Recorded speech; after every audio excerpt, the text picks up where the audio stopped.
Hoy estamos en Esto No es Político, aquí en el cafecito en la Mariscal. Vamos a tomarnos nosotros también nuestro cafecito, aunque Sibel ya se adelantó, ya se tomó el suyo.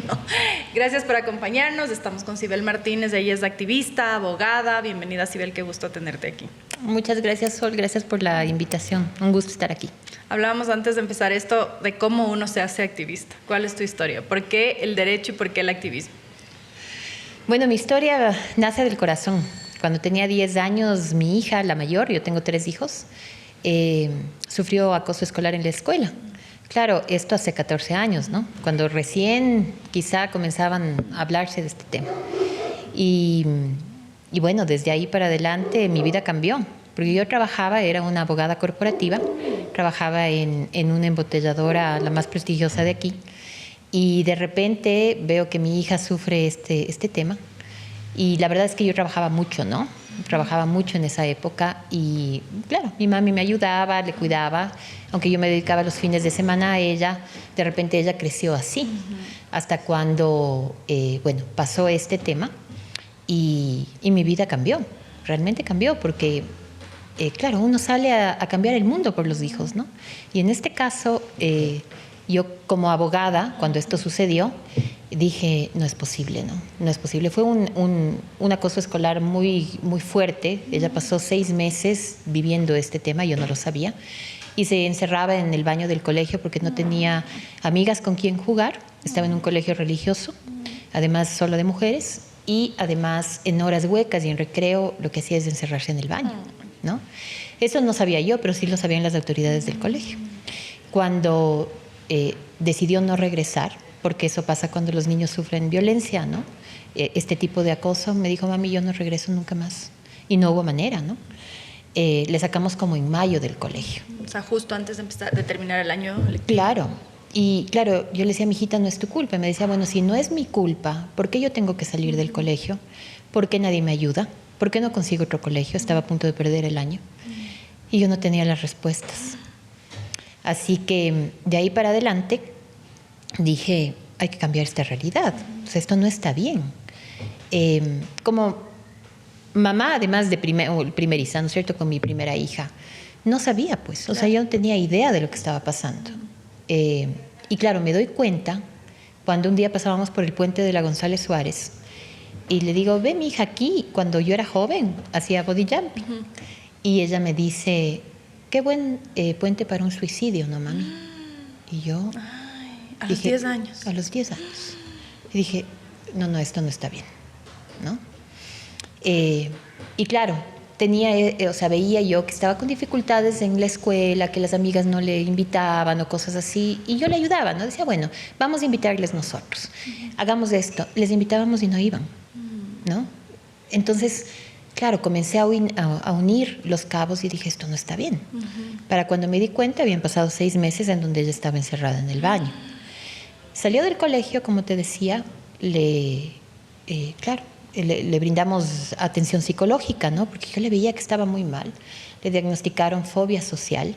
Imagínate, fobia social, ¿no? Y depresión. Producida por esto. Por esto, exactamente. Porque además cuando los niños ven, ¿no es cierto?, o sea, viven esta situación y no hay un adulto que los protege, los defiendan, creen que se lo merecen. Claro. Entonces ella, claro, yo no tenía respuestas de... Tuvimos que salir del colegio, ella no quiso regresar, no había una actitud, digamos, de protección por parte de ese colegio. Estaba a punto de perder el año y me decía, me lo merezco, pues, ¿no? Entonces, al salir de ahí, además yo digo, los guaguas cuando sufren acoso escolar son súper valientes. Porque mira, si a nosotros nos pasa, si tú vives acoso, por último dices, no regreso más, ¿no? ¿Dónde estás trabajando? Los niños tienen que seguir estudiando y muchas veces les hacemos ir al mismo lugar que no les ofrece, digamos, esa protección. Y aunque ella salió del colegio, igual sentía tremendo miedo de seguir socializando, ¿no? ¿Con qué bagaje? Exacto, y que le vuelva a pasar. De ahí para adelante me convertí en el coach afectivo de mi hija, ¿no? Y comencé esta lucha, ¿no? Ahí creas tu organización en contra del acoso escolar. Comienza con un colectivo, ¿no? Me doy cuenta que en la norma no estaba nada de esto. Pongo una denuncia en el colegio, pero era yo, ¿no? Una familia frente a la iglesia, básicamente. Escondieron la denuncia, ¿no? una serie de situaciones en el distrito, nada avanzaba. Llegué a la Asamblea Nacional, a la Comisión de Educación, me acuerdo, estuve ahí sin lo que ahora sé, ¿no? O sea, yo de mamá hablamos del 2016. Y mamá lanzada, pues yo simplemente quería protestar por lo que estaba pasando, ¿no? Y aún así no logré nada. Mira, tomaron mis datos, dijeron que en el distrito me iban a ayudar y lo que recibí a cambio fue que en ese colegio pusieron toda una infografía, ¿no?, enorme en la Avenida Occidental, donde queda el colegio, con las agresoras de mi hija, o sea, pudiendo escoger a otras niñas, digamos, que al final del día puedan promocionar el colegio, porque era un tema de promoción, escogieron a ellas. La imagen de estas niñas. La imagen de estas niñas, ¿no? Y resulta que nosotros vivimos cerca de ese colegio. Por lo tanto, esa imagen duró 6 años, los mismos años que mi hija pasó todos los años, y a pesar que no estaba en ese colegio, viendo siempre esa imagen. Y la desmontaron cuando se graduaron del colegio. Qué triste, qué feo. Además, se siente como una respuesta medio provocadora también, ¿no? Por supuesto, porque claro, yo sí hice ruido, ¿no? O sea, sí denuncié, sí traté de hacer cosas que no resultaron por ahí, ¿no? Pero finalmente, y ahí creció, decidí formar el Grupo Rescate Escolar. ¿Y cómo cambia esto tu visión de tu propia profesión, del ejercicio de tu maternidad? Porque además la maternidad te interpela constantemente, ¿no? Y cuando hay situaciones que son como puntos de quiebre, como esta que tú cuentas, también puede ponerte al espejo y hacerte un montón de preguntas. Solemos ser muy duras las madres con nosotras mismas, de qué estoy haciendo mal, cómo no me di cuenta, cómo esto te interpela a ti como mamá y como profesional. Yo creo que sí fue un ejercicio muy interesante de introspección para también aceptar que quizá yo no estaba dando las herramientas necesarias, ¿no?, para que ella también pueda de alguna manera defenderse en el colegio. Yo sé que es un acto de violencia, ¿no?, el acoso escolar, y no es que los niños pueden solos, pero también sé que de repente hay niños que, así como la manada, cuando un niño está enfermo, un animalito está enfermo, le hacen a un lado. Los agresores, que además andan en grupo, huelen ese miedo, ¿no? Yo había dado a luz a mi tercera hija. Mi hija primera obviamente estaba como vulnerable, ¿no? Y quizá yo estaba tal vez prestando más atención a la más pequeñita que a la más grande, ¿no es cierto? Y entonces, claro, todas estas formas de alarma creo que es algo que yo tenía que analizar. Primero porque además mi hija es hija de mi primer matrimonio. Y claro, ahí también yo he pasado por todas las violencias sola. O sea, cuando hablamos de violencias, yo sí puedo hablar desde el aprendizaje, lastimosamente, y desde la vivencia.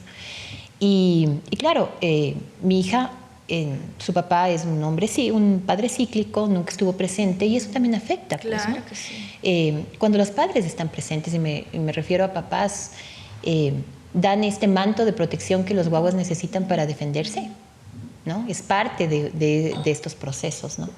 Entonces, claro, fue un repensar, ¿no? Entender que si tú quieres cambiar el mundo para tus hijos, tienes que cambiar tú. Y desde ahí, desde esa visión, siendo una abogada corporativa, con otra visión del mundo, decidí dedicarme de lleno a esto. ¿Y renunciaste? Y no, ya había salido para ese momento, ya estaba fuera de ahí. De la empresa, pero tenía 30 años, estaba comenzando en la ola de la profesión, ¿no? Y tenía otras opciones, se habían presentado otras opciones, incluso en el área de seguros.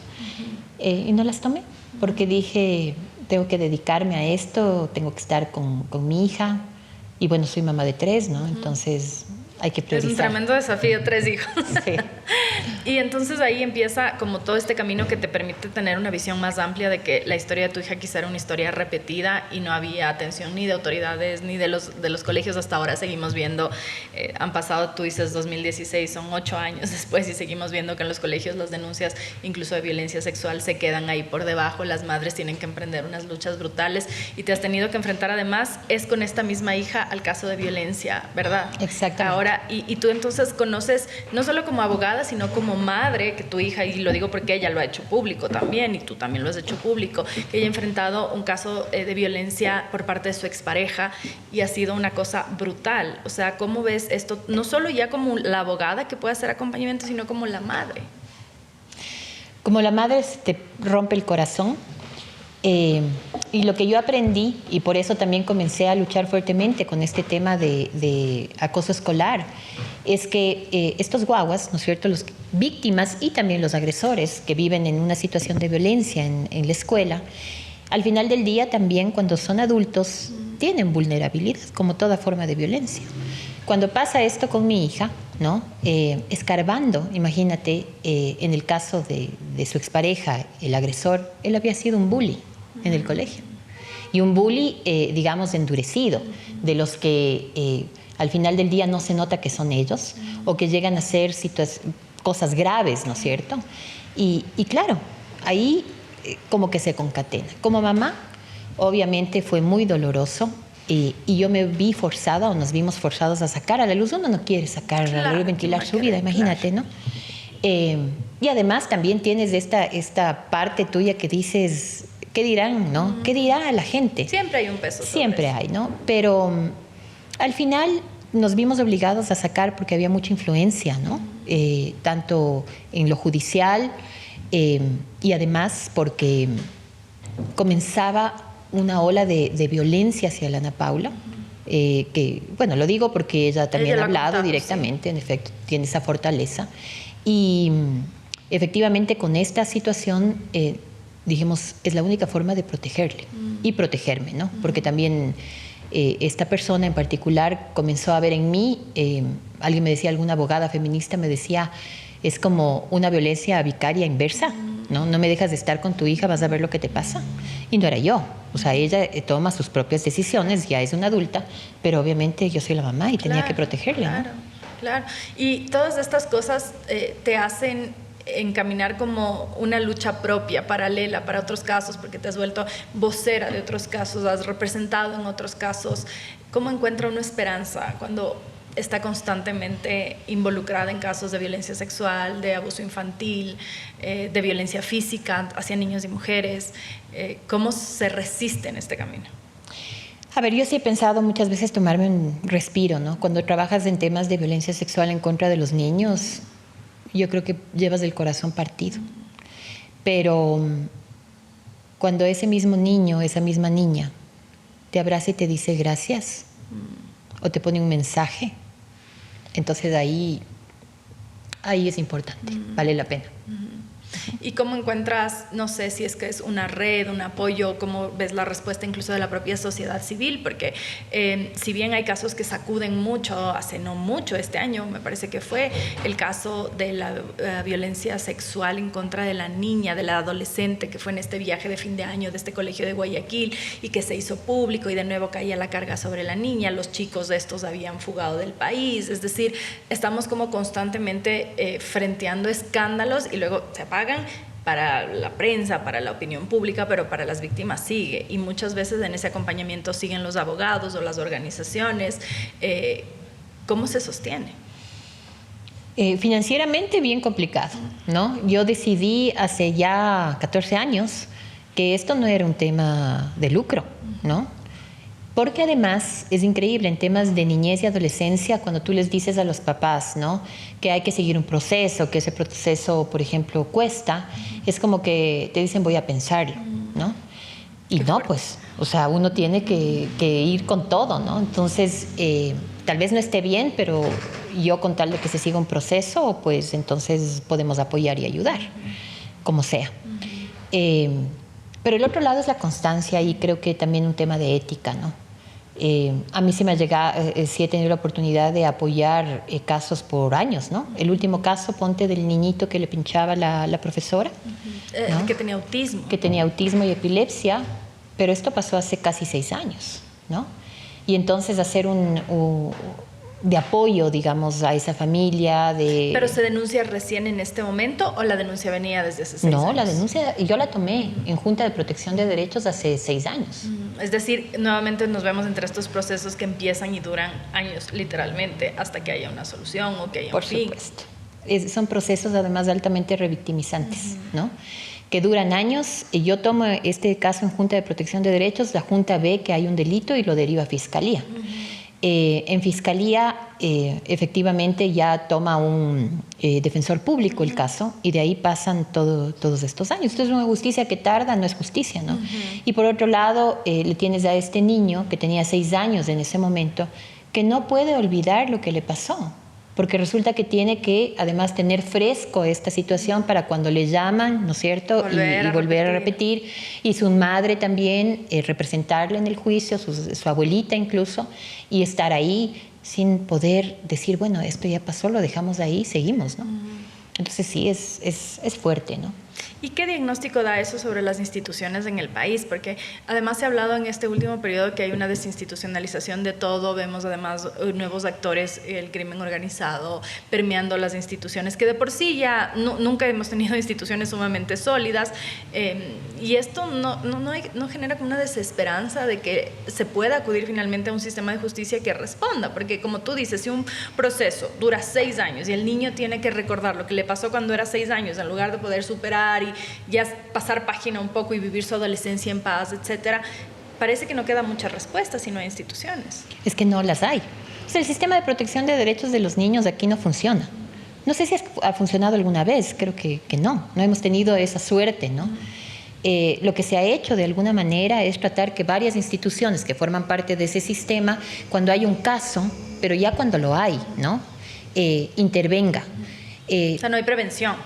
Exactamente, no hay prevención, pero por otro lado tú ves algo que es bastante perverso, digo yo, y es que para que tengas una respuesta tienes que sacar el caso en redes sociales y a la luz y exponer tu vida, ¿no? Como lo está haciendo, por ejemplo, Cristina, ¿no? Con su hijita en Machala que fue violada por su hijastro, por el hijastro del padre, así es, ¿no? Y tú le ves a esta mujer exponiendo su vida entera, para que tenga una respuesta a su hija en términos de protección. Por lo tanto, en general, la sociedad, el país, las instituciones somos muy malos agentes de protección a la hora de hablar de niños, niñas y adolescentes. Pero eso te remite nuevamente a tu trabajo. O sea, si es que las instituciones no funcionan, hay organizaciones de la sociedad civil que están haciendo sus intentos por apoyar a estos casos, ¿en qué momento no dices ya no puedo más? Porque es una lucha constante y sostenida, y que se acaba un caso y viene otro, y sin esta respuesta del Estado puede dar la sensación de que es arar en el desierto. O sea, a mí sí me ha pasado, que digo, fin de mes y comienzo otra cosa. Y entonces antes del fin de mes viene una mamá desesperada y te dice, ¿me puedes ayudar? ¿Y cómo sueltas eso? No puedes. O sea, mis hijos, ¿no? Muchas veces me dicen, pero mami, o sea, ya, ¿no? Porque yo sufro. Además, no sé si sea la mejor abogada de este mundo, porque para mí, cuando defiendo un caso, defiendo a un niño y no puedo fallar. Y entonces hago carne, ¿no? Recién tuvimos hace 2 días una ratificación de una medida de una adolescente que pidió irse con sus tíos porque en su casa era maltratada. Y yo le veía, no pude dormir, o sea, el día, ¿no?, anterior, y digo, no puedo fallar, ¿no? Y lloro con la sentencia. O sea, yo sí soy parte de esto. Y digo, tal vez no esté bien ser así, pero también me pregunto, si el día que no sienta, entonces hay que dejar de hacer lo que se hace, ¿no? Y ese día todavía no ha llegado. Pero ¿cómo esto ha tenido repercusión sobre tu salud física y mental? Porque aquí estuvo sentada donde estás tú, Paulina Bercuteres, viceprefecta en Imbabura, y ella contaba y decía que las luchas que ella ha emprendido, como ella se identificó una mujer indígena, su padre es francés, su madre es indígena, y ella ha trabajado mucho por las mujeres en las comunidades indígenas, y ella dice, no es que esto no te trae heridas en el cuerpo, la maternidad, ella también tiene 3 hijos, me parece, y también este trabajo de activismo, de dar todo por la causa, militar. En el caso de ella, ha militado en organizaciones políticas, pero ella dice que su activismo va más allá de las organizaciones políticas. ¿Qué marcas ha dejado eso en tu salud? Yo creo que algunas, ¿no? Y no es que uno no tiene la conciencia de tratarse o de hablar, ¿no? Alguna vez me decía un psicólogo, oye, yo creo que tienes una depresión invisible, ¿no? Y claro, porque además no tienes, digamos, no paras, ¿no? Si a mí me preguntas, por ejemplo, ¿en qué momento sientes cómo ha recrudecido la violencia en contra de los niños? Yo te puedo decir, es este el momento.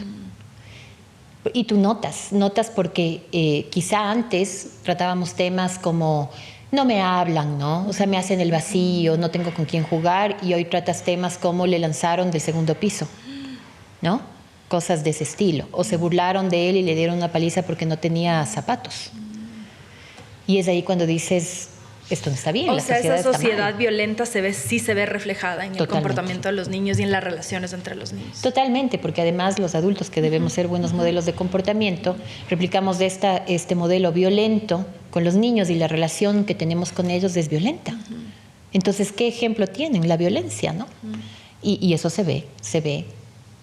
Claro, en los casos que yo conozco, que apoyo. No puedo coger todos, ¿no? No me es posible, pero se nota con claridad cómo ha recrudecido la violencia en el país. ¿Y eso cómo se recibe desde este lado tuyo en el que trabajas con esa violencia? ¿Cómo, un poco atando la pregunta anterior, cómo se refleja eso en tu propia estabilidad emocional, física? Porque en un punto sí, puede haber como estos temas de depresión, ansiedad, angustia, preocupación extrema. Tú dices lloro, me estreso, o sea, eso es un precio en la salud emocional, pero después te empiezas a enfermar también físicamente, y que el estómago, y que la garganta, y que no sé qué, dependiendo cuál sea un poco el órgano ahí más sensible de cada uno, pero sí hay un efecto. ¿Cómo lo has sentido tú? ¿O cómo tu cuerpo te ha avisado en algún momento? O capaz ni siquiera lo escuchas, porque eso también pasa. O sea, estás tan metida y tu adrenalina está tan a pleno todo el tiempo que solo llega un día, y eso decía aquí Paulina, un día en el que ya tienes todos los males y dices, Dios mío, ¿qué pasó? No me di ni cuenta y estoy súper enferma. ¿Has intentado conectarte tú contigo como para poder sentir eso? ¿O?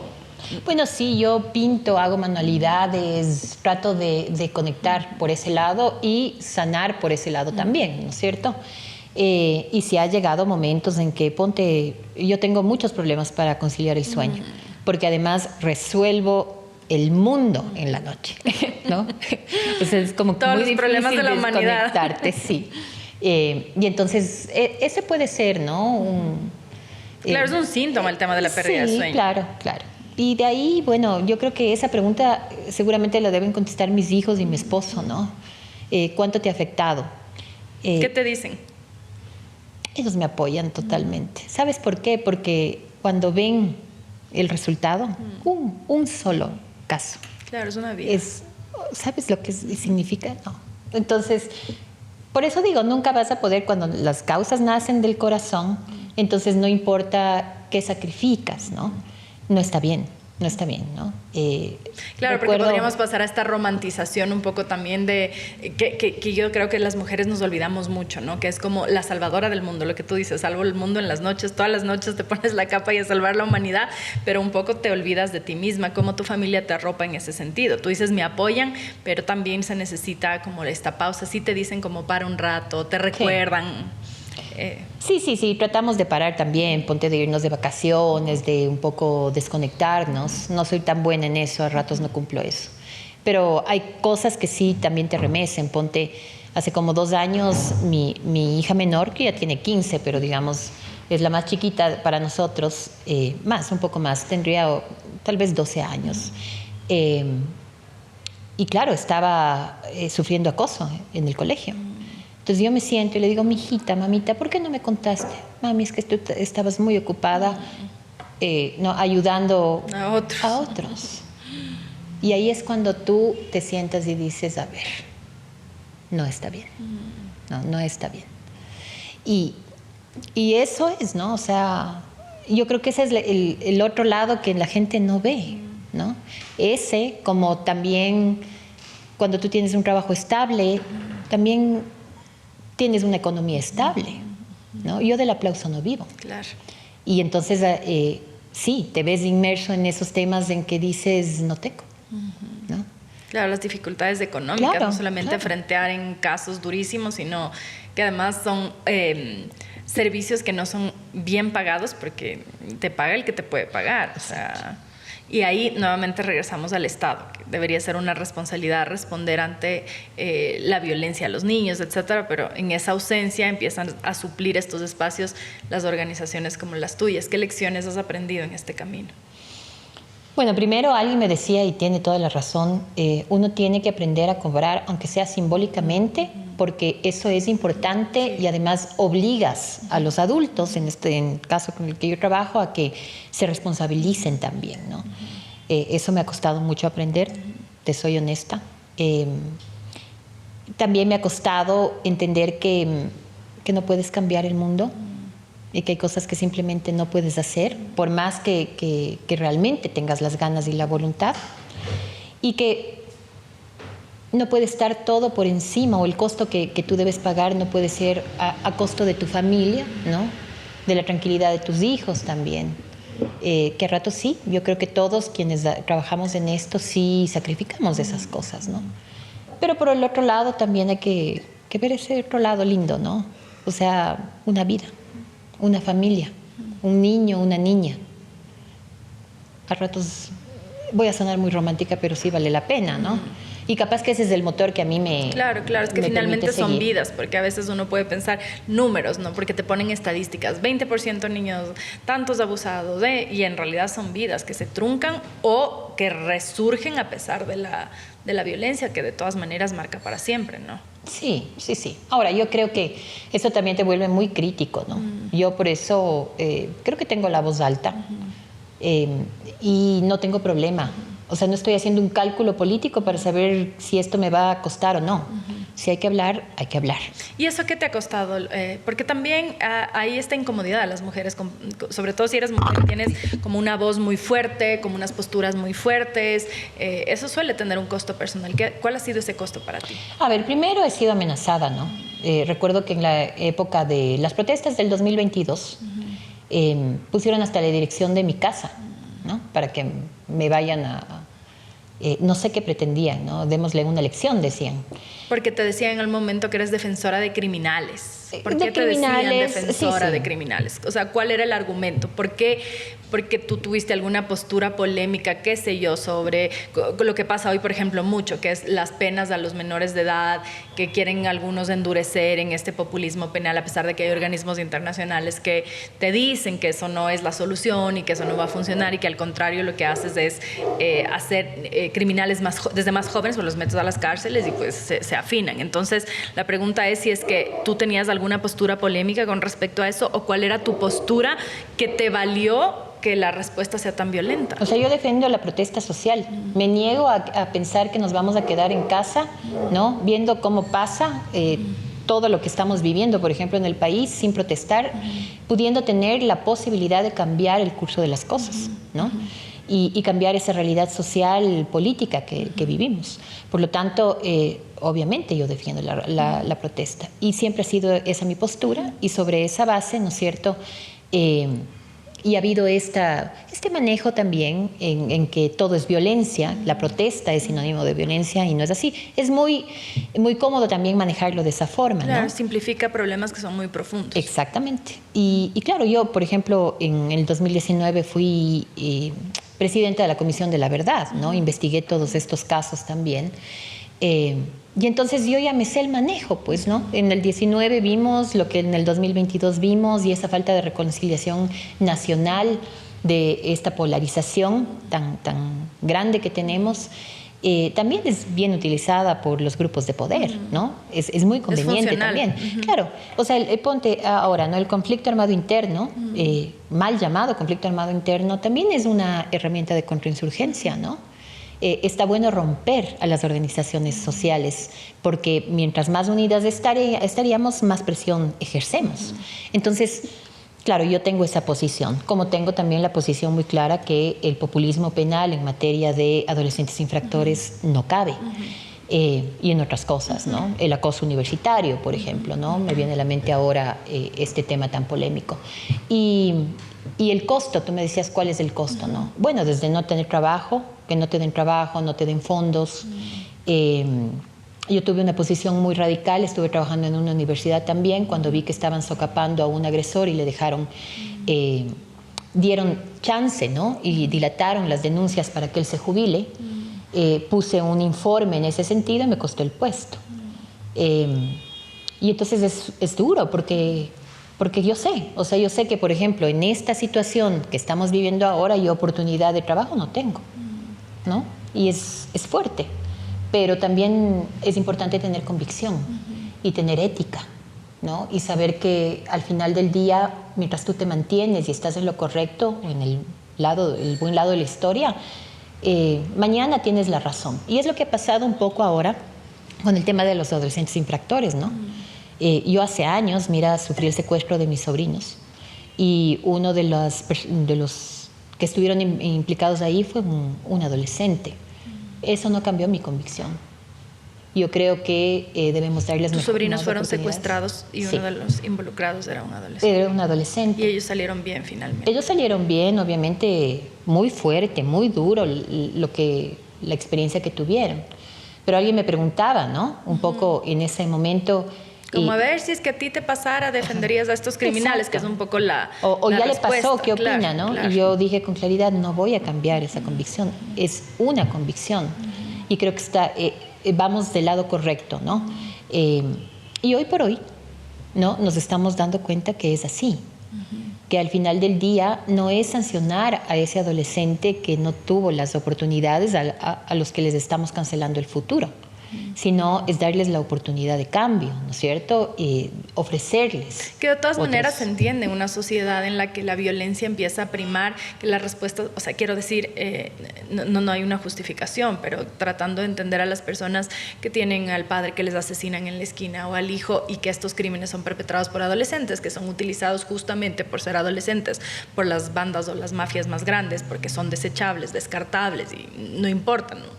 Es comprensible que haya una ira por parte de la población, pero lo problemático quizás es cómo esa ira termina siendo canalizada por la política incluso, porque utilizas este discurso para decir, bueno, entonces bala a todo el mundo y con bala a todo el mundo ya terminamos de enterrar esta débil democracia en la que aún podemos decir que es democracia, pero tan debilitada. O sea, poner entre paréntesis la legalidad que inhibe la violencia no es la mejor forma de manejar una situación de inseguridad como la que estamos viviendo o delincuencial. Por ahí no va la respuesta. Nadie habla de cultura de paz, ¿no es cierto? Nadie habla de cambiar esa cultura social en materia de violencia. Hoy por hoy la respuesta es la justicia por mano propia y eso dice mucho de un Estado incivilizado. Y va profundizándose mucho más lo que tratamos de evitar, ¿no? Que es, o sea, tú no puedes atacar violencia con violencia. Claro. ¿No? Es algo que está, y ya se ha advertido, ¿no es cierto? Ponga más énfasis en la institucionalidad del Estado, no recorte en temas de salud, de educación, de posibilidad. Claro, si es que los ¿no? parques están hechos pedazos, por ejemplo en Durán no tienes los espacios recreativos adecuados, que Durán es el ejemplo de lo que lastimosamente puede expandirse en el país, abandonado absolutamente a su suerte, la violencia cada vez más recrudecida, los niños no pueden estar jugando en las calles porque o las famosas balas perdidas, o simplemente ya no hay estos espacios en los que puedan socializar sin ser cooptados por las organizaciones criminales, y ahí es un poco el abandono del Estado para luego solo llegar y decir ahora sí vamos presos a todos y bala al que se le cruce. Entonces también en este discurso hay estas víctimas colaterales que son las organizaciones sociales, porque de repente estas organizaciones de la sociedad civil que pretenden hablar sobre derechos, etcétera, son posicionadas como defensoras de criminales. No te pasa solo a ti, les pasa a algunos. Terroristas, antipatrias, ¿no? Pero yo creo que ahí está la convicción de lo que haces también. Tú hace un momento decías algo que es súper importante, los niños no pueden salir en este país a ningún lado, ni siquiera a la tienda. Entonces, a mí me parece que lo mejor que podríamos hacer es mirar el mundo desde la estatura de los niños, ¿no? Para garantizar, y también, o sea, devolver al país a los niños y que el país también sea de los niños. ¿A qué me refiero con esto? Primero, a garantizar su autonomía, porque finalmente si es que los niños y adolescentes y niñas, ¿no? Obviamente, de nuestro país están seguros en este país, todos vamos a estar seguros. Entonces yo invitaría incluso a eso, ¿no? A pensar desde otro punto de vista, devolvamos el país a los niños. Trabajemos con ellos, más que porque vamos a garantizar que todos estemos seguros, ¿no? Pero esas visiones no hay. Porque además son a largo plazo y no es rentable políticamente. Claro, además los guaguas no votan. Pues, claro. ¿no? Pero creo que no podemos dejar de tener ternura. No podemos, yo creo que es un acto soberano de amor el proteger a los niños del país, a las niñas del país. ¿Y la niña Sibel qué diría de este camino recorrido por ti? Yo le abrazaría y le diría, pese a todo, lo hiciste bien o lo estás haciendo bien. Eso le diría. ¿Cómo eras de niña? Yo era filática. Se lleva en la sangre. Se lleva en la sangre, sí. Y también creo que rebelde. Yo sí, ponte, estudié en colegio religioso, ¿no? Y yo siempre me preguntaba, ¿y por qué tengo que contarle cosas a una persona adulta que me dice 2 Ave Marías y 2 Padres Nuestros, ¿no? Y no tenía la confianza para contarles. Siempre me preguntaba esas cosas, ¿no? Y ahora me tienes, por ejemplo, trabajando en temas de pederastia clerical, ¿no? Entonces sí, siempre fui así como rebelde, siempre fui... cuestionaba muchas cosas. ¿Tu familia qué te decía? Mi familia, bueno, yo soy la única mujer de 4 hermanos. Imagínate. ¿Qué número de hijos? La tercera. Y entonces sí fue fuerte, pues. O sea, ¿Cómo te llevabas con tus hermanos? Bien, pero mis hermanos, creo que la crianza en esa época era machista, pues. Claro. Y también me preguntaba eso, ¿no? Se decía... Pero era de las familias en las que te decían, atiéndele a tu hermano, pásale el café, sí, así. Claro, sí. claro. Y hacía, pues. Claro, O sea, y no había mucha contestación sobre eso, pues, o sea, solo... Tenías que hacer, ¿no? O sea, era como parte de... Pero ya cuando crecí, ya cuando vi, porque por suerte también ponte, mi papi es un hombre, es médico, él está a favor del aborto, toda la vida ha estado, es una persona muy humana, ¿no? También trabajó años en Solca, ponte, es oncólogo, y de él tuve como eso también, ¿no? Esa fuerza de estar ahí, de luchar. Hablábamos recién de la lactancia materna, ponte, y le contaba, le digo, ¿qué te parece este tema de la ley? Ya tiene más de 80 años, ¿no? Y me dice, pésimo. O sea, ¿cómo les van a obligar a las madres, ¿no? A que den de las fórmulas, sí, dices exacto, tú. de los sucedáneos. Me decía, ¿cómo? O sea, ¿qué pasa? ¿No? Cosas así. Entonces, claro, mi papá siempre fue también muy cuestionador y eso me lo transfirió y yo creo que sí ha valido la pena, ¿no? No, callada no soy, he cuestionado muchas cosas y bueno, también hay que decir que frente a esta situación de machismo, a mí sí el feminismo me ha cuestionado, me ha interpelado y me ha cambiado, por supuesto. ¿Y en qué momento te defines como feminista? ¿En qué momento dices, he sido feminista? Yo creo que después de este tema de acoso de mi hija, comienzo a tener más cercanías con las organizaciones de sociedad civil. Y claro, yo trabajaba temas de niñez, pero digo, me comenzó a hacer ruido algunas cosas y ahí es que dije, a ver. Y bueno, pues decidí también estudiar una maestría en eso, entendí mejor las cosas y por ahí, pero ya tarde, imagínate, no es así como reciente, ¿no? Y bueno, decidí también criar desde esa visión a mis hijas. A mi hijo es espectacular, oye, ¿no? Son 2 niñas y un niño. Y un niño, él tiene ya 18 años, pero yo creo que he hecho un buen trabajo, porque ponte, cuando hablo con los papás de las chicas que él no conoce, sus amigas, incluso sus novias, oye, es súper bien, o sea, entonces digo, bueno, sí se está haciendo un buen trabajo, ¿no? Yo creo que además todo tiene que salir, o tú predicas con el ejemplo y lo haces desde casa. Claro. ¿No? Eso también es importante. Y hasta llegar a este punto en el que dices, bueno, sí, soy feminista, antes te casaste una primera vez y ahí también viviste violencia.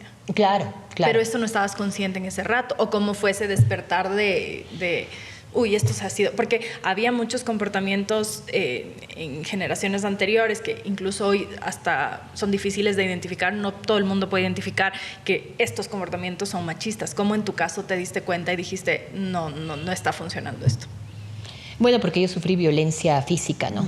Y a mí lo que me detuvo, la última vez que esto sucedió, por eso digo, yo he sufrido las violencias, sé lo que implica eso. ¿Te casaste muy joven?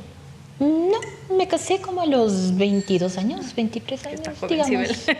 Bueno, sí, ¿no? Pero antes se casaban a los 18, 16, terrible. Pero sí, bueno, sí, joven. Y claro, yo paro y pongo un alto no por mí, sino porque ya mi hija estaba ahí y dije, no, yo no, o sea, uno puede decidir lo que sea, ¿no? Pero no tienes por qué tampoco marcar la vida de tus hijos. Y esa fue como el primer despertar a esta situación. Pero cuando tú estabas en esta situación de violencia, podías reconocerlo, o sea, podías decir, o estabas justificado. Porque pregunto esto porque hay esta idea de que las activistas son lo más duro, nunca, y muchas en realidad han pasado por estas situaciones de violencia que cuando las cuentan, quizá hay otras mujeres que se puedan identificar y decir, o sea, si era así, o yo no estoy loca, porque también hay esta idea de que no estás loca, vos le estás provocando, que dijiste, o sea, todavía vivimos en una sociedad muy machista. En tu caso, ¿cómo fue eso? O sea, ¿cómo tú estabas casada en la medida en la que tú quieras compartir, ¿no? No, claro. A ver, yo además tenía esta importante trabajo en esta embotelladora, o sea, y ahí era la abogada, ¿no? La asesora jurídica de este lugar, jovencita, ¿no? Estaba súper joven, pero igual lo era. Y llegaba a mi casa y era un trap. Pero tú entras en una etapa además de culpabilización, ¿no? Te culpabas de todo. Y entonces yo me pasaba preguntando, ¿qué hice mal? Tal vez sí hice esto, si no hice, ¿no? Tan jovencita en realidad para vivir esta situación. Lo que hice es callarme. Y me callé como 5 años. Y nadie sabía, sí. Nadie sabía, ni siquiera mis padres, nadie.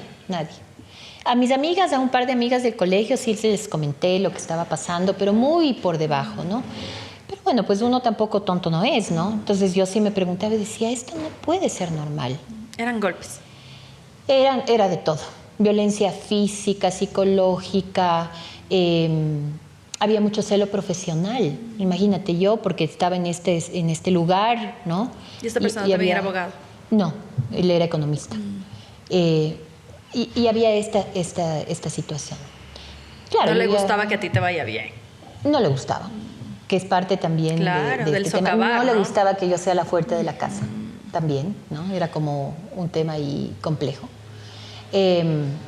Y claro, yo al principio era como que es normal, 5 años de esto, imagínate, ¿no? De novios y además casados. Esto ya empezó cuando eran novios y aún así te casaste. Claro. Porque ahí te cruzan además los prejuicios religiosos. Claro. De una serie de temas como estas crianzas que tienes. Yo estudié en un colegio de mujeres religioso, como te comenté. Y la crianza familiar también, ¿no? Hay cosas que te cruzan. Pero bueno, al final yo creo que en medio de todo pude salir adelante.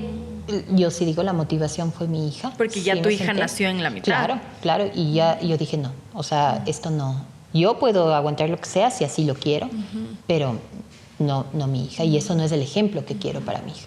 Y puse un alto. Me amarré el corazón porque tú no acabas una relación, por más tortuosa que sea, ¿no? Y al otro día no sientes nada, ¿no? No fue mi caso. Fue muy duro. Me tomó 2 años y medio con psicólogo para recuperar autoestima, volver a pensar que sí valía, que son cosas que las mujeres también dejamos ahí, y volver a tomar las riendas, ¿no? de mi vida. ¿Y qué pasó con esta separación y que seas una mujer joven con una bebé? ¿Qué tan duro fue eso? También el peso, tú dices, además de una familia religiosa, un divorcio siempre es mal visto. ¿Cómo fue para ti eso? Bueno, mi familia no es religiosa, pero al final del día con estas creencias, ¿no es cierto?, de que el matrimonio es para siempre, o sea, cosas de ese estilo, ¿no? Mi papá también, mucho cuestionamiento a ese tema, y le agradezco porque por ahí también te obligan a pensar. Duro, pues imagínate, ahí sí todavía estaba en esta embotelladora y sinónimo de divorciado era sinónimo de fácil, que es parte también de todo esto. Estos prejuicios. Claro. Entonces, y otra vez vuelves a decir, pero yo provoqué, pero ¿qué dije? ¿Qué hice? ¿No? Entonces, es fuerte. Y creo que desde ahí, ¿ves? Se fue como construyendo esto que yo no sabía cómo llamar, ¿no? Que era el feminismo, el abogar por tus derechos, el decir, a ver, un ratito, ¿no? Yo pasé por algo duro, pero no por eso soy una persona, ¿no? Como se ve, ¿no? No son estas características que me puedes atribuir porque no es lo que quiero ser ni lo que soy. Exactamente, ni lo que soy. Iba por ahí. Y bueno, al final del día, después de todo este tiempo, yo volví a casarme. ¿Cómo le conociste a tu segunda esposa? Le conocí en la embotelladora, en donde trabajábamos. Sí. Y era una relación distinta, o sea, ya después de los años comenzamos a vernos en otra situación. Y yo cerrada totalmente, muerta del miedo. Yo creo que las mujeres quedamos muy marcadas en esas cosas.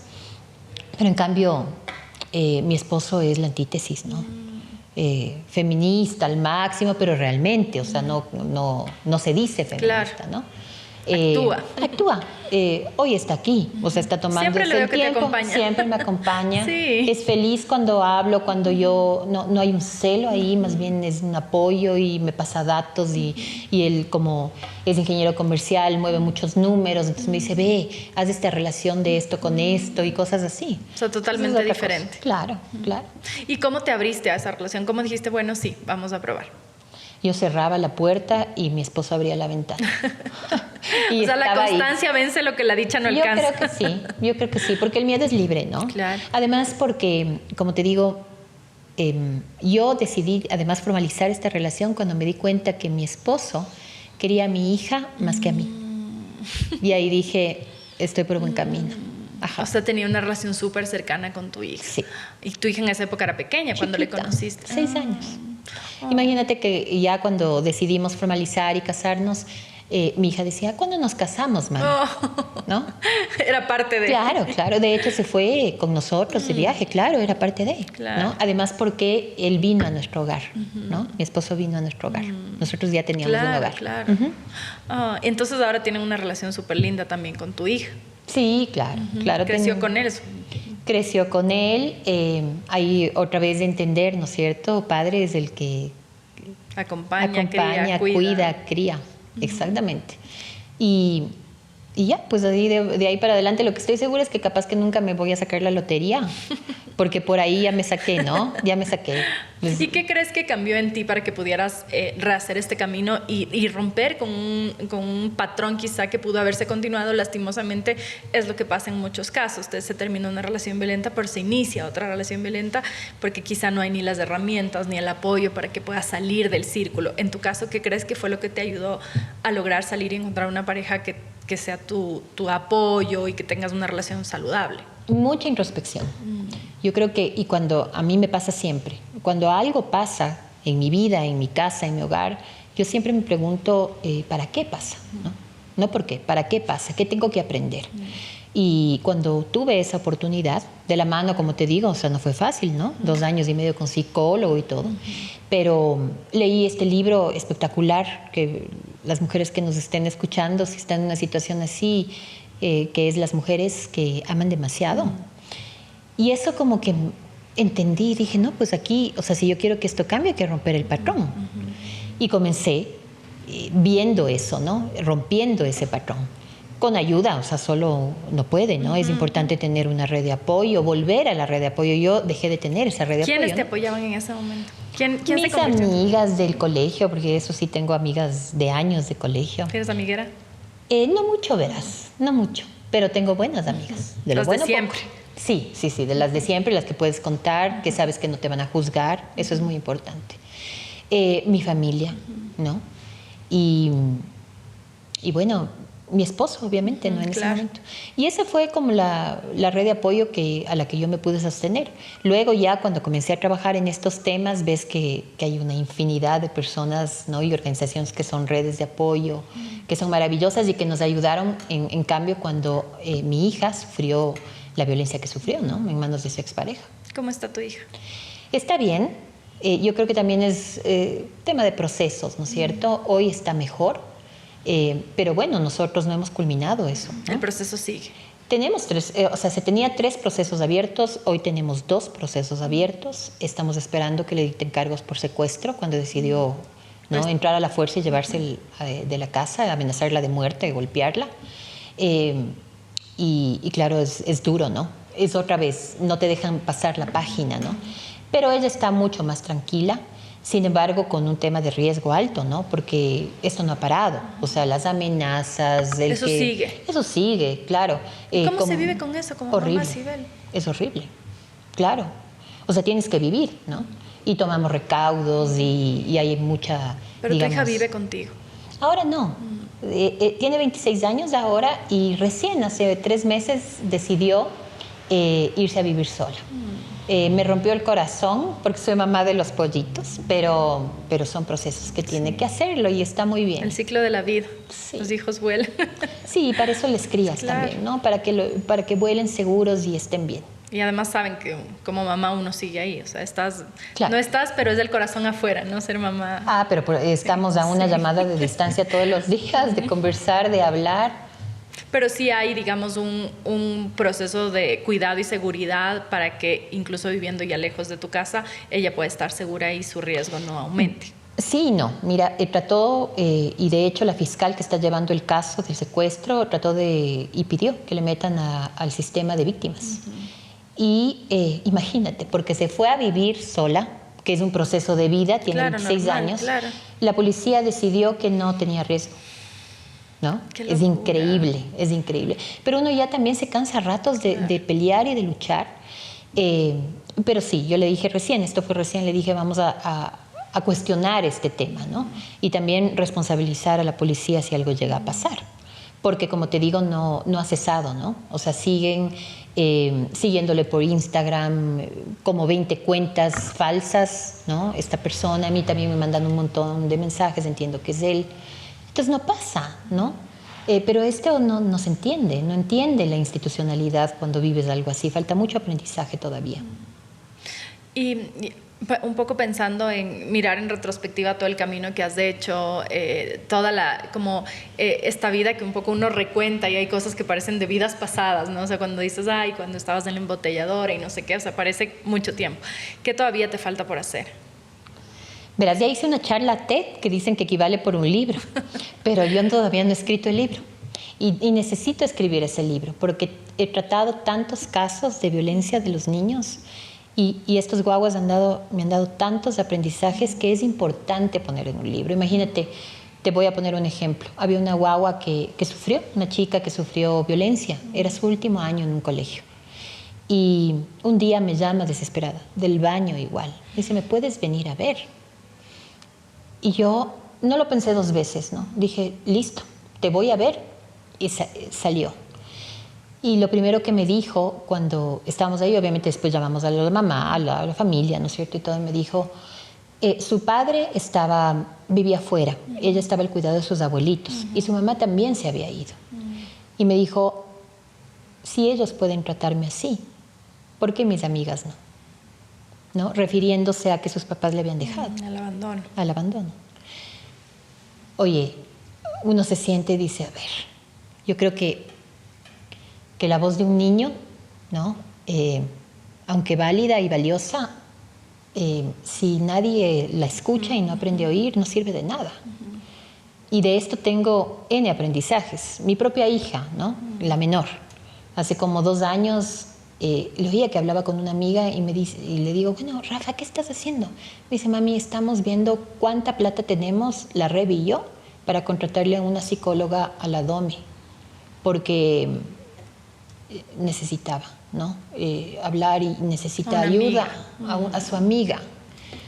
Y tú te sientes y dices, a ver, ¿qué nos estamos perdiendo? Claro, claro. Nos estamos perdiendo la riqueza que tienen los niños, niñas de este país, ¿no? Nuestros, los que están cerquita de contarnos cosas y darnos ¿Pero lecciones. qué crees que está pasando también en el seno familiar? Porque si bien hemos hablado de la institucionalidad, de las instituciones educativas, del Estado, etcétera, algo también está pasando en las casas. Es decir, la precarización, la gente que tiene que abandonar porque migra y deja a los hijos.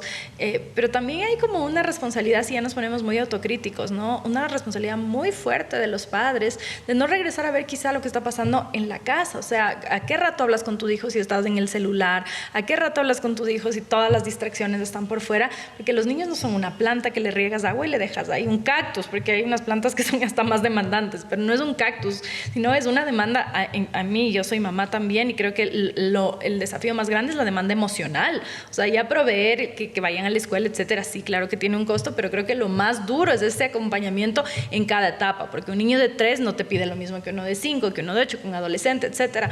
¿Qué está faltando en las familias? Compromiso.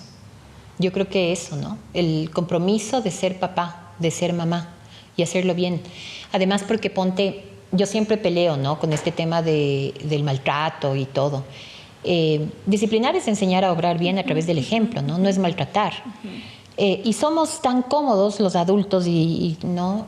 Tan facilistas que, claro, si no no cumple nuestras órdenes, castigo, ¿no? El cualquiera que este sea.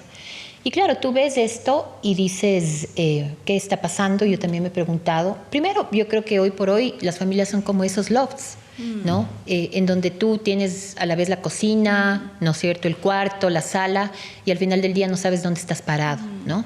Hay muchas familias que tampoco saben dónde están parados. Tanto es así que al hijo tú le llamas papito y a la pareja, ¿no?, a tu esposo le llamas mijito, ¿no? Y estos roles están como cambiados. Pensamos que, por un lado, también darles todo lo que los niños quieren es sinónimo de ser buen padre, y no es así. Porque los niños, niñas y adolescentes, al igual que los adultos mayores, digo yo, necesitan poco, ¿no? Pero lo poco que necesitan, lo necesitan mucho. Y lo que necesitan de nosotros es el compromiso, ¿no? Un corazón tierno, digo yo, lleno de amor, que los escuche, que los proteja. Y también hay, a veces da la sensación de que en esta voluntad de compensar las ausencias hay una ausencia de límite. No sé si te ha pasado, el otro día yo estaba un poco traumatizada porque estaba en una cafetería y los niños estaban jugando fútbol en un patio que había adentro, y había 2 niños pequeños que estuvieron a punto de botar el local sin que los papás se levanten. Lanzaron las botellas, eran pequeños, tenían 3 años. Te quiero decir, no les estoy culpando a los niños, porque los niños son producto de los límites que los papás les ponemos. Y yo le veo a mi hijo que está tirando las botellas contra un vidrio que no solamente le puede lastimar a la persona que está sentada ahí, sino a mi propio hijo, pues pensaría yo que le digo, eso no se hace porque te vas a lastimar, o vas a lastimar. Había gente trabajando y los niños corrían y había una cancha afuera. Y los papás nunca alzaron la vista a ver que sus hijos estaban incomodando al resto y que se estaban poniendo en riesgo ellos también, porque les podían romper un vidrio y lanzaban unas botellas de agua a unos vidrios grandotes que había ahí. Y yo estaba a 2 minutos de llamar a la ambulancia porque ese vidrio estaba por romperse. Entonces yo pensaba que en esta idea de complacerles a los hijos, crías unos pequeños monstruos también. Y ahí vamos un poco a lo que hablábamos al inicio, que es el bullying, ¿no? O sea, que no hay límite. Tú puedes hacer lo que quieras y qué bien, mijito. Y claro, en un rato ya éramos otro señor y yo que ya les regresamos a ver cómo no les está incomodando, y la persona que estaba con los niños, no sé si serían sus padres o quién, o sea, solo nos sostuvieron la mirada y como que cúrtete, o sea. Entonces yo estaba traumatizada y todos los días estoy pensando, yo digo, no quiero nunca ser esa madre, ¿me entiendes? Porque no es solamente el hecho de no molestar al resto, sino de que también tu hijo aprenda a ser respetuoso, aprenda que hay límites, aprenda a cuidar, o sea. Entonces tengo también la impresión de que eso no hay, o sea, la hipersexualización de las niñas, ahora les llevan a los spas a los 4 años y yo me traumatizo cuando les veo pintadas las uñas y los labios, o con la ropa esta de señoritas cuando son niñas pequeñas. Entonces como este acceso a las redes, esta infoxicación, y sumada a la falta de límites, hemos visto estos casos de instamomis que abusan de los niños y lucran literalmente de ellos. Es decir, es como un contexto muy desafiante para los padres. Me viene a la mente una frase que dice que cuando lo más importante es agradar a tus hijos, satisfaces tu ego, no sus necesidades. Y yo creo que vivimos en ese punto, ¿no es cierto? Tú has oído mucho esto de yo quiero que mis hijos no vivan lo que yo viví y tengan todo lo que yo no tuve, ¿no? Y en esa visión los echamos a perder. Claro. Los límites son súper necesarios. Cuando los niños sienten que están en manos de padres que no saben qué hacer o débiles que no pueden contenerlos, actúan de manera no controlada, por ejemplo, ¿no? Pero también incluso agresiva, para presumir una seguridad que no tienen. Y entonces, por eso yo te decía, el compromiso que nosotros demostremos como padres es lo que va a hacer la diferencia. Si tú le vives a tu hijo como una carga económica, ¿no? Efectivamente la vas a vivir así, ¿no es cierto? Pero si lo ves como la posibilidad de realizarte como padre, ¿no? De ese milagro de vida que tienes en las manos y no puedes equivocarte, pues es que eso es lo que a mí me parece muy importante, ¿no? Darte cuenta de eso. Entonces, no pasa, esta falta de límites es muy, muy dable, ¿no? Por eso yo te decía, es como este love, no saben, en la familia no se sabe dónde uno está parado. Claro. Los guaguas deciden qué comemos, qué película vemos, ¿no? Se convierten en pequeños dictadores, ¿no? Exactamente, a dónde nos vamos de vacaciones. Lo cual estaría bien si son adultos, pero resulta que no son adultos, son niños y necesitan de nuestro cuidado, de nuestra guía para poder seguir avanzando. ¿Por qué? Porque el autocontrol, ¿no? Al igual que digamos, portarse bien, es algo que los niños no nacen sabiendo. Claro, Entonces los padres deben servir de Vas controles moldeando. hasta que ellos puedan autocontrolarse. Entonces no es cuestión de dejarles a su suerte, ¿no? Y eso pasa mucho aquí. Por eso te decía, o sea, el compromiso que nosotros demostramos como padres y no la posibilidad que tenemos de someterlos, ¿no? Sino más bien de inspirarlos con nuestro ejemplo, es la clave del cambio. Y eso es lo que no hacemos, ¿no? Como sociedad. Voy a ir cerrando, Sibel, con preguntas fáciles. ¿A quién admiras más? Ay, qué buena pregunta. ¿A quién admiro más? Yo creo que a mi padre, por lo que te he comentado. Sí, es Te ha un marcado, hombre ¿no? sabio, es un hombre bueno, noble, íntegro y nos ha pasado esto, ¿no? Mi madre, por supuesto, también son un conjunto. ¿Quién es la persona de la que más aprendes? De mi esposo. Es bueno, él es paciente, son cosas que yo todavía estoy trabajando. ¿Qué es lo que más te conmueve? Los niños, las niñas, ¿Qué es lo que más te da alegría? mis hijos, verles felices, pero no, o sea, que sean buenos, que uno sepa que hizo un buen trabajo, eso me conmueve mucho. ¿Tu mayor miedo? Mi mayor miedo, que mis hijos no regresen a mí cuando sean grandes. Ajá, que no me busquen, ¿Tu mayor sueño? que sean felices, que ellos sean felices y que los niños de este país sean felices en realidad, todos. La última vez que lloraste. Hace un ratito. ¿Tu película favorita? Mi película favorita. Qué buena pregunta. Oye, me he pasado viendo películas de Disney, así que una de ellas es Nemo. Me encanta, me encanta. ¿Tu libro al que recurres siempre? De la culpa a la calma. Ese es un libro que me gusta mucho, de Ángela Marulanda. ¿Y tu canción? Mi canción. Tengo varias. Una de esas. O la que quieras. O la que quiera. Oye, buena pregunta, déjame ver. La de Natalia Lafourcade y Los Ángeles Azules. esa es Y tú linda. te vas, no me acuerdo cómo se llama. Ni yo, pero es linda. buena. Sí es. Y cuando quieres la famosa comfort food, que cuando estás así como triste, ¿qué es lo que comes? ¿Qué es lo que te conforta como comida? Cuando yo estoy triste no como. Ah, se te cierra la panza. Se me cierra la panza. Ya quisiera yo comer, más bien no como. Y cuando quieres algo rico, ¿qué es lo primero en lo que piensas? ¿Qué es lo ¿O primero? a dónde acudes? Me he vuelto media fregada. Oye, y con los apagones más que me ha dado así como... Entonces yo cocino. ¿Y qué te no gusta soy mala cocinar? cocinera. Así que me gusta un buen ceviche, me lo mando, ¿no? Me encanta. Y mi comida favorita es el biche, definitivamente. ¿Tu último pensamiento en las noches? Actualmente, tener trabajo. Esa es una preocupación real.